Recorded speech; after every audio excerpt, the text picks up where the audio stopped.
Welcome back to another Handy Bros Insider. If you remember last month, we were talking about pod evolution, how we kind of took that pod conception and really turned it into the product that you see today, how it kind of grew over time. Today, we decided that we're gonna expand on that a little further. The installation pod proved to be so effective that we actually took it into other avenues of the business.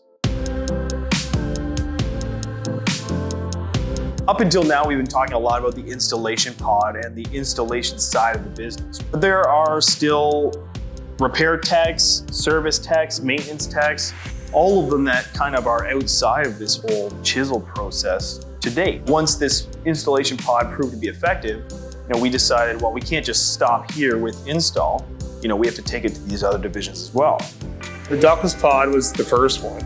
Ductless is so specialized compared to like a furnace and air install that it warranted its own platform, its own stocking system. Ductless pod has an extra vent cavity, which actually doesn't hold any venting. It holds line set cover. It has a full extra cabinet, all organized to hold the line set cover fittings. Inside the deck of the pod has been stripped down to basically just all the wiring needed, because ductless needs lots of wiring. And then we have a section for all the copper.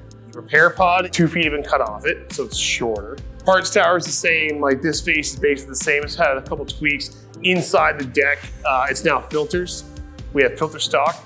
Below the filters, there's refrigeration and gas.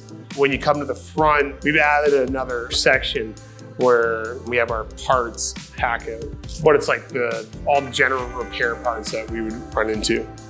Service was a little unique because they always had the smaller vehicles that were more efficient because they're doing a lot more driving, and the truth is they don't need as much equipment and material.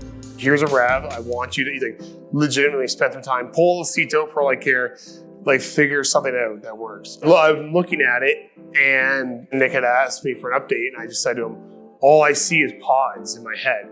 So I think we approach it in the same way. We did.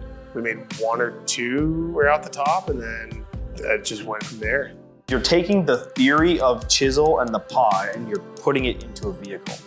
It's just a pod with wheels, but the same rules apply.